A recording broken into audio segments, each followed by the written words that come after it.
Херсон вийшов перший, показав свій спротив. Це старушка, нічого вона не зробила. Наворували продуктів, і вони нам гуманітарку привезли. Затриманий, так, я був. Незаконно утримувався 47 днів. 47 днів катувань. Вони дивилися багажники, да? Але вони чомусь ніколи не дивилися на задній ряд автомобіля. Як наслідок знищили всі ті цеха. І всі думають, якийсь дідусь з пакетиком, бідолага, він ще ж отігрував роль. Але насправді там в пакетику нутротіл. Херсонці якісь неймовірно безбашені. В цьому наша сила. І тут не треба якихось речей.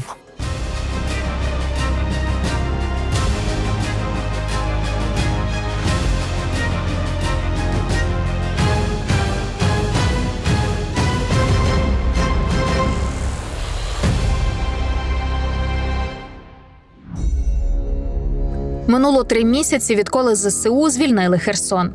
Наша знімальна група вирушає за історіями людей, які чинили спротив окупації. Під час усіх наших інтерв'ю у Херсоні бахкають гради. І це постійний фон для життя місцевих мешканців. Із часом смертельно небезпечні звуки нагадують нав'язливих комарів, що заважають зосередитися на відповідях героя. Так живе Херсон зараз. Наша історія про простих місцевих мешканців, завдяки яким він дихає вільно, які не побоялися вийти на акції спротиву під час окупації, передавали координати ворогів, не йшли на співпрацю із загарбниками, розписували стіни українськими гаслами, перевозили зброю, перевтілювалися у справжніх спецагентів у будь-якому віці та робили усе, що можна пояснити словами «повстанський рух».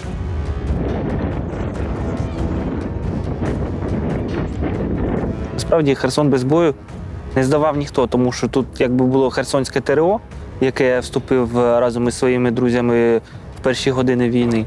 І ми стояли до останнього.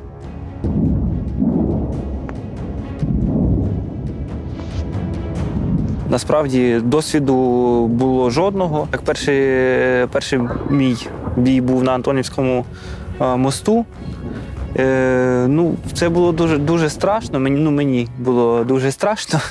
Це було щось для мене. Я вже так просто на той момент думав, що ні кроку назад, тому що а куди вже назад, якщо позаду вже мій дім, мій Херсон, і я розумів, що якщо ми тут навіть зараз якісь півгодини протримаємося, це допоможе. Под стенкой! Приход! Сергій Сергєєв із позивним «Грибочок» згодом після того бою стане одним із важливих учасників руху опору і робитиме страшні і дуже важливі речі. Ми до нього обов'язково повернемося. Та зараз розповімо крок за кроком, як формувався рух спротиву. Десь сутки наші хлопці на мосту їх тримали. Йшли бої, ми вже чули вибухи і зрозуміли, що щось потрібно робити з містом. Не дати його розграбувати. Олександр Геращенко до війни працював коучем та захоплювався НЛП. Каже, це допомогло йому тримати увагу натовпу під час масових мітингів у Херсоні. Перший раз в соцмережах з'явилось повідомлення, що 4 березня вони будуть роздавати гуманітарку на площі Свободи. І це обурило. Дивимось, під'їжджають фури, і з фур вигружають, щоб ви думали, чумак. З Каховки наворували продуктів, і вони нам гуманітарку привезли. Ми не пустили людей, ми до людей, і вони постояли, розвернулись, ми там з флагами, гасла українські, і вони розвернулися і уїхали. Картинку зняти не вийшло. І це був перший такий, ми герої, ми молодці. З хлопцями покричали, які ми молодці, і на завтра вже там давайте скликати людей побільше. Ребята, кому-то надо, пожрать от оккупантов. І якесь відчуття, пояснити вам досі, рік уже майже пройшов, чому я це робив, я не знаю.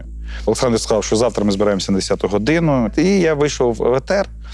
Це саме повторив, що ми збираємося завтра на 10 годину, хто має бажання, може прийти. Завтра по можливості передайте, що збираємося тут о 10 годині і продовжуємо розмовляти з тими козлами. І от поки я дійшов додому, знову ж, якщо я біг годину, то додому я прийшов доповз через 2 години. І виявляється, що відео, яке я записав, розійшлося по інтернету, по телебаченням. І дружині навіть з Ізраїля знайома познайомила, каже, твого чоловіка по телевізору показували. Наступного дня, 5 число, ми зібралися на мітинг. Невеличезний, непотужний мітинг. Ти усвідомлюєш, що ти закликав людей прийти на мітинг там, де є озброєні росіяни. Тобто це дуже небезпечно. Сприймаю рішення, нікому нічого не кажу, іду до натовпу озброєних росіян, підходжу до першого солдата, кажу, так і так, хто старший? Ну, ви мене бачили тоді, борода, 3 косічки, тут театральна серебряна маска, а тут 3 зуби, 2. Високі такі чоботи, шкірянка, ну такий лохматий весь медведь. І, тобто, я просто досі пам'ятаю погляди цих солдат, які взагалі не розуміють, що відбувається. Підводять мене до старшого, кажу, так і так, добрий день, зараз відбудеться мирний мітинг. Я прошу вас не вестися на провокації і не стріляти в людей. Ну, ще мене під ручки взяли і повели до ОДА.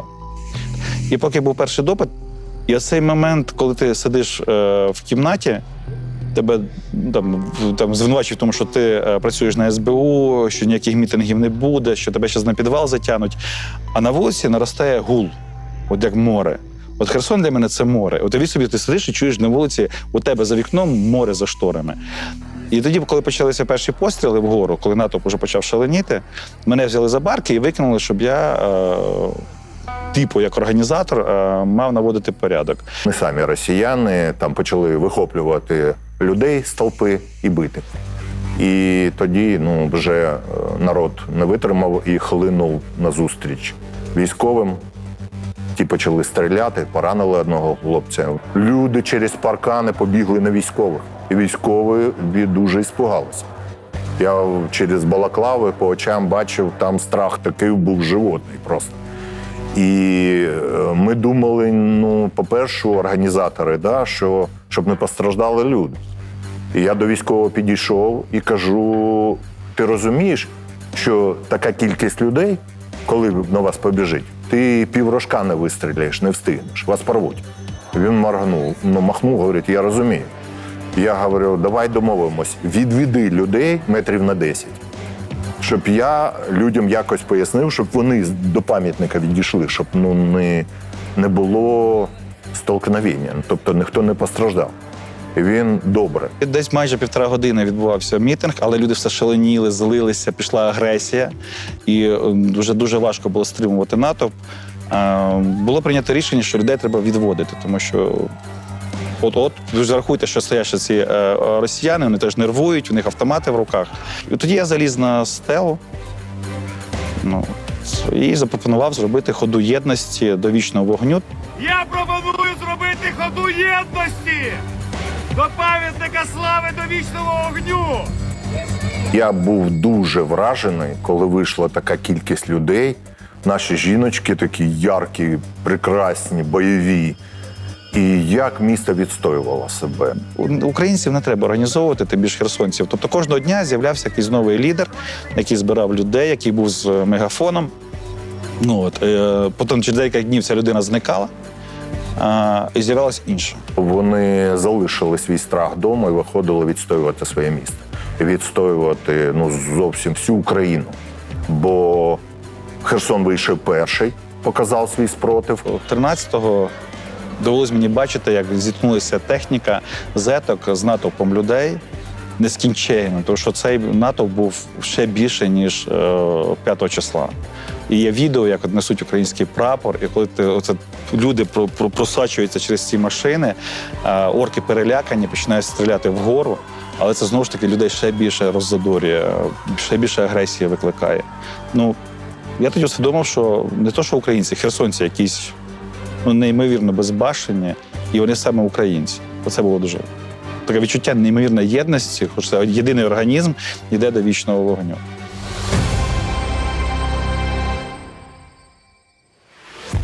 Олександра Книгу, директора місцевого театру, окупанти назвали організатором мітингів разом із його знайомим Олександром Геращенком та головним режисером театру Сергієм Павлюком. І це при тому, що сам пан Олександр Навіть не був у Херсоні у перший місяць окупації. А через місяць я вранці проснувся від того, що гудить якась машина біля мене, там приватний будинок, і так під лісом окрема така вуличка, там не їздять великі машини. І коли я виглянув, то побачив, що на вікно дивиться кулемет з бронетранспортера, з КАМАЗа з цього великого, і поряд стоїть ще 2 бронетранспортера, і весь подвір'я оточене озброєними людьми. Отак для мене почалося це спілкування безпосереднє з людьми, які говорили весь час, що вони прийшли нас звільняти. У нас є відомості, що ви організатор мітингів, і ви платили гроші на мітингах, і посадили мене в машину і повезли в Херсон. Так що я їхав в Херсон от через місяць, майже через початку війни, в такому супроводі. Знаєте, відчуття було дуже дивне. По-перше, здавалося, що це знімається якийсь фільм. Ну, просто нереальність. Ну, мене везуть з бронетранспортери, ці чоловіки, які сидять тут. І мене привезли вони в мене в Херсон. От перші хвилини були страшно, тому що шапку тебе на очах, тебе тягнуть, так? Посадили тебе на стілець, і ти чуєш запах спирту. Думаєш, якусь, значить, будуть ін'єкцію робити, чи сиворотку правди, теж дивно. Хоча вони сказали, що це ми вас будемо брати проби на наркотики. Полазили мене в роті, там зняли мої відбитки пальців, потім зняли шапку, сфотографували, так і так. А потім почалась розмова. Десь з першої години дня і до вечора. Йшов допит. Ну, допит такий був такий. От у нас є відомості, вони кожного разу поверталися до цього, що ви організатор мітингів. Мені той чоловік з ФСБ, що допитував, він казав, ну, як ви не поймете, ну, ми же браття. Я кажу, ну, почекайте, ну, брати приходять з горілкою в гості, а ви на танках. Ну, як я, як людина, можу вас приймати? Ні, ви не розумієте, це геополітика. Ми прийшли вас освобождати. Від чого? Від нацистів. Я кажу, скажіть, я не стібаюсь, як вони виглядають? Ну як мені відрізнити? От я в Херсоні 30 років живу, як мені відрізнити нациста? Він каже, вони з факелами ходили. Вже потім я знав, що був просто величезний резонанс з моїм затриманням. Там, я ж очолюю Євразійську театральну асоціацію, піднялися там і в Туреччині театри, і в Грузії, і в Португалії, ну скрізь по світу, і у нас в Україні. Театр залишався закритим. Це було символом чого? Спротиву, безумовно. Тобто, ну, ми не могли, ну як це так? Ми будемо працювати для кого? Для картинки? Людей виходило все менше і менше, бо десь з числа 15-го вони виставили машину з рупорами, почали нам загрожувати тюрмою, бо по російському законодавству заборонені мітинги, і почали в нас стріляти з гранат слізоточивим газом, якісь особливі гранати, які розривали людям ноги, бо там, мабуть, бачили, в мене десь є відео, де люди постраждалі, в крові лежать, з опеченими очами. Тобто ми диму наглотали ще багато. Ну і вже було дуже опасно, і люди почали збиратися менше і менше. От. Потім вони заборонили нам символіку зовсім якусь носити українську, тобто людей забирали з вулиць.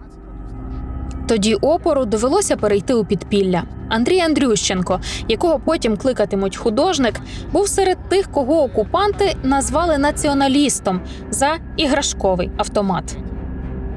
Вже привернули на себе увагу. Приїхав ворог, зняв відео, що ми тут прям штаб націоналістів. Вони знайшли муляж, то є нічний клуб, там були тематичні вечірки, і там десь серед м'яких іграшок знайшли муляж автомату. Ну, тобто, він нічого схожого не має зі зброєю. Вони побили дуже хлопців, які там на той момент знаходились. Там чотирьох хлопців вони дуже сильно забили. Ми потім змушені були їх віддати. Вони знаходились в лікарні, на стаціонарі. Нашою такою першою акцією було, це ми масово розвішували з хлопцями, які входили до муніципальної варти, ми масово розвішували стрічки в людних місцях. Поширена така теза, що отут залишаються тільки колаборанти і ті, що тут згодні з новим режимом. І це наша була така відверта демонстрація того, що тут є українськість, тут є патріотичність, і ніхто не сказав, що тут Херсон це прогнеться. Херсон ніколи не прогнеться ніякому загарбнику, і ми це активно показували. Стрічки закінчилися, але така активність, вона набула такої чималої підтримки, і ми почали наносити актуальні на той час тези за допомогою балончиків, тобто малювати дуже примітивні, але вони свою функцію робили графіті. Затриманий, так, я був. Незаконно утримувався 47 днів. 47 днів катувань, допитів, знущань, історій. тих людей, що сиділи зі мною, 47 днів такого безперервного болю і надії, що це мене. І що допомогло прожити ті 47 днів, витримати ті допити, витримати ті тортури, це те, що разом зі своїми сокамерниками, якщо можна так назвати, разом з хлопцями, які багато з них, вони були дійсно справжніми героями нашого міста, які приймали участь і в організації більш серйозних таких руху опору, більш серйозного і збройного, і приймали участь там до підривів колаборантів, за що вони були зловлені, багатьох з них ще не відпустили. І от оце сусідство, спілкування з ними і загалом розуміння, що колись настане той час, коли ми будемо отак от з вами сидіти і розказувати про те, що робить, що робила з нами, що робила з дуже багатьма іншими людьми, в нічому невинними жінками, навіть дітьми, що робила оця нація загарбників, оці фашисти. От ми, напевне, і заради цього, це було один з факторів, заради чого ми це все переносили. Бо ми розуміли, що колись вони за це заплатять, так чи інакше.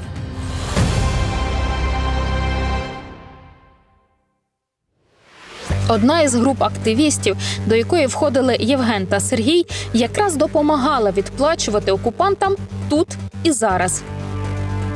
Асоціації завжди складаються в голові, якщо особливо знаєш якісь історичні процеси, які відбувалися в нас безпосередньо на півдні, на Херсонщині. Якщо ми беремо вже Другу світову війну, то на території Херсонщини так само діяли похідні групи Організації українських націоналістів, і одним з провідником цього руху був брат Степана Бандери Богдан Бандера.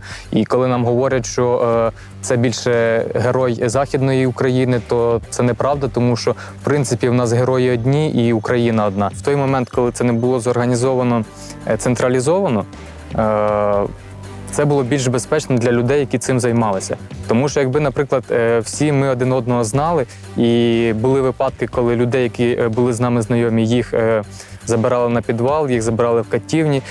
Зрозуміло, що під тиском сили, моральних якихось випробувань люди можуть розповісти ту інформацію, яку не потрібно. І могло постраждати набагато більше людей. За рахунок того, що це були малі групи, які комунікували тільки між собою, ну в основному між собою. А якщо комунікували з іншими групами, то це було максимально конспірацією і щоб не видавати інших людей. Мінімум інформації, максимум результату. Це була російська техніка, яка знаходилася, можна сказати, майже в полі. Ми ходили туди з моїм товаришем Сергієм на дорозвідку, скоординували, визначили азімути, визначили точні координати, передавали цю інформацію і потім по цій інформації вже конкретно відпрацьовували наші Збройні Сили. І, на жаль, я не можу розказати деталі якихось там завдань, які нам давали безпосередньо на знищення, але такі завдання були. І таких завдань було немало. І наскільки мені відомо, було більше сотні таких партизанських угруповувань. Те, що можу розповісти, це таке, наприклад, як доставка зброї через Антонівський міст на інший берег. Ми возили боєприпаси, гранати в Голу пристань з Херсону. Відбувалося там, це залишають якийсь схрон, кидають нам координати, ми знаходимо там якийсь пакет АТБ або інший. І забираємо його, все, наша задача довести. На Антонівському мосту це був насправді такий жорсткий блокпост, там перевірки були серйозні, але інколи там стояли ваньки, коротше такі. Але інколи вони також були з собаками, які були натреновані на порох, на якісь вибухові речовини. Тобто ми спочатку відправляли одну машину просто пусту, яка нам потім дзвонила і казала, собак нема, сьогодні така зміна, яка нам підходить. Типа. Все, ми веземо. Перевіряють нас там, типа, а ви, случайно, не нацисти? Ні. Ну, він сказав, що він не преступник. Що, типа, отако, типа, проїхали. Насправді ми навіть сильно не ховали. Вони дивилися багажники, да? Але вони чомусь ніколи не дивилися на задній ряд автомобіля. Я не знаю. Воно просто бувало, от так автомат просто не лежить, він на полу на задньому ряду. Він так в окно глянув, на дивані пусто. Чи там якась кепка валяється. Там багажник глянув, в багажнику там запаска лежить, все. Ну, все, їжджай.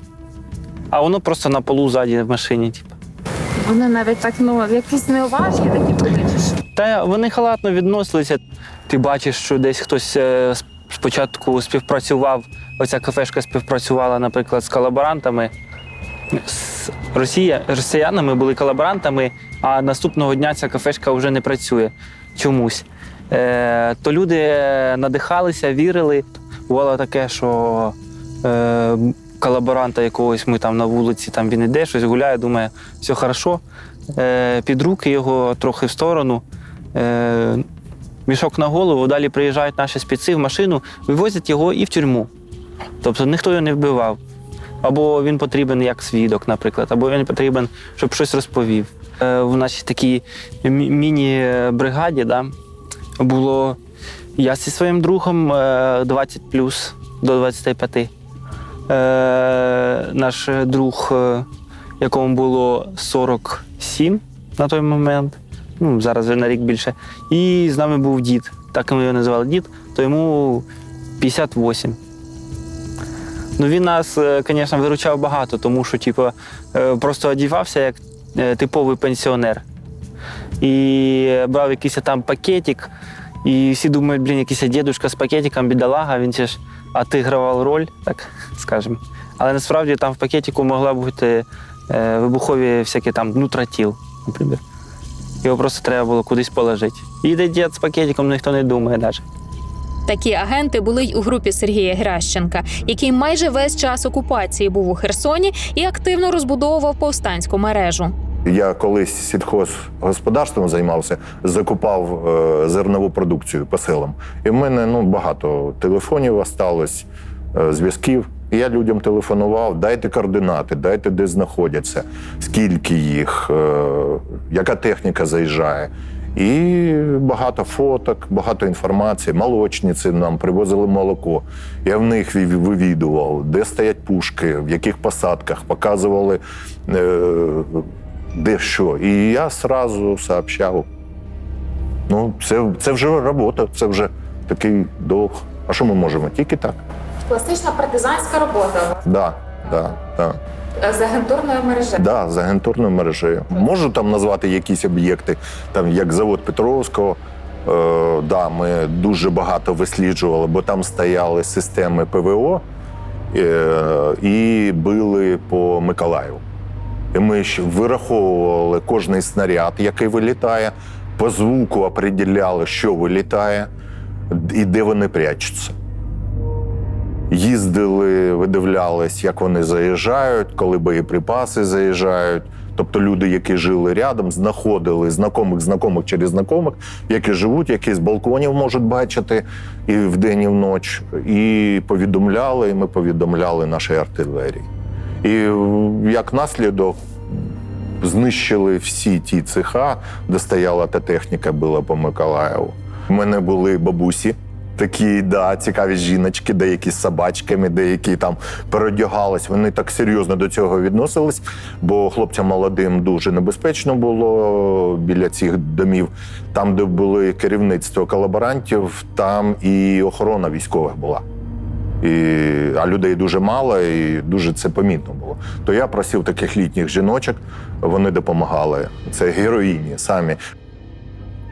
Марина, так попросила називати її наша співрозмовниця, і досі боїться, що хтось із колаборантів захоче їй помститися. Тож ми приховаємо її обличчя. Були погрози побити, були погрози убити. І, ті, хто знав мене, я особисто працювала одна.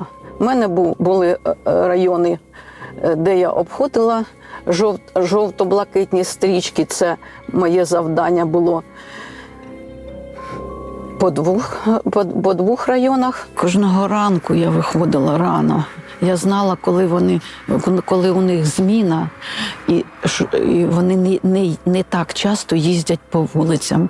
І тоді ці жовто-блакитні стрічки мої, де тільки можна, фарба, поки була, писала гасла українські. Коли я прив'язувала, під'їхала поліція окупанта і зупинилися біля мене. Що ви робите? по-русски, що ви робите? Я говорю, да, от, говорю, хто-то прив'язав ленточку. Мені вдалося переконати, провірили сумки, провірили кармани, стрічки завжди надійно ховалися. Один із них сказав, та, це старушка, нічого вона не зробила. Далі пані Марина отримувала уже серйозніші завдання і відслідковувала час вильотів із ворожих локацій, передавала координати. Через деякий час, коли ця інформація була перевірена, ми почули дуже потужний приліт. Страшенна радість. Страшенна радість. По такому випадку ми накривали стіл, пили чай, веселилися, раділи. Це було дуже радісно. Також саме Марина слідкувала за окремими ворогами і передавала інформацію про їхні переміщення. Так мені сказали, що він дуже небезпечний і дуже погані вчинки робить для нашого міста. Передати інформацію до хвилини, коли він виїжджає, куди номер машини, куди він їде. Один день я була дуже стара і каліка з милицями. Другий день я була в коротесенькій спідничці, як молода жіночка. І так, третій день так, з капюшоном на голові.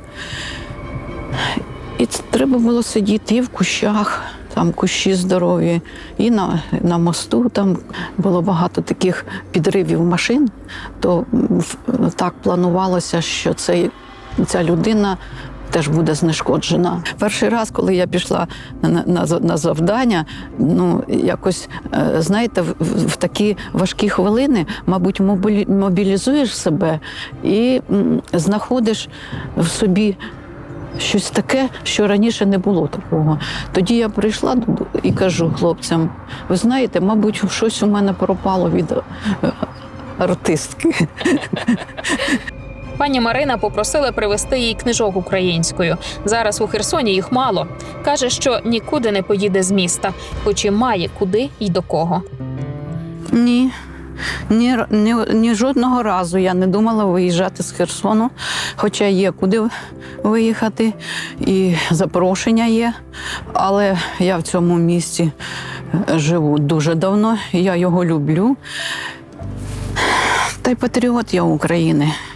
України, свого місця, я не хочу нікуди виїжджати. У нас постійно прильоти в будь-якому місці, в нашому місті, в будь-якому місці. Херсону би поїхав, якщо б це було необхідно. Вже така ситуація відбулася, що ми маємо. Але разом за ручку з останньою дитинкою, яка б тут в місті залишалася, я би за ручку виводив. Тут гучно поки що. Тут мій театр, директор знаходиться тут. І ми маємо далі працювати. Ми будуємо плани. Робота триває, вистави будуть йти в Херсоні, навіть малої форми, в театрі, в бомбосховищі, так сказати. Я херсонець, тому я сюди їду. Що цей розмир Очаківський, і Дніпро величезне, і море, яке поряд, і ці степи, вони надихають на те, що люди тут не можуть яких чужаків сприйняти, що ми тут жили, у нас все було. Ми працювали, ми думали про майбутнє, і тут приходять якісь люди, кажуть, ми прийшли вас звільняти, з автоматами, і виганяють нас з наших домівок. От я в один день, я опинився, став, я не скажу, що бомжем, але я поїхав у світ з однією валізкою, в якій були на мені джинси і пара білизни, все. Я поїхав, але потім знову ж таки зрозумів, наскільки ми сильні українці, тому що зовсім незнайомі люди там, у Львові, мене взяли в будинок, і я там жив 4 місяці з сім'єю. Потім точно так в Києві. Я точно так зараз в Херсоні, мені люди дали ключ від будинку, я живу, тому що мій будинок ще там. В цьому наша сила. І тут не треба якихось речей. Над нами стріляли з кулеметів. І ніхто. Все, що росіяни робили, це тільки згуртовувало людей. Робили їх сильнішим. І це мене ну так впечатляло. Я такий восхищений від херсонців був. Я їм і там казав, говорю, я вас люблю. Напишіть у коментарях до цього відео, чи вам важливо подивитися повні інтерв'ю героїв, а також історії яких громад та їхнього опору ви хочете дізнатися.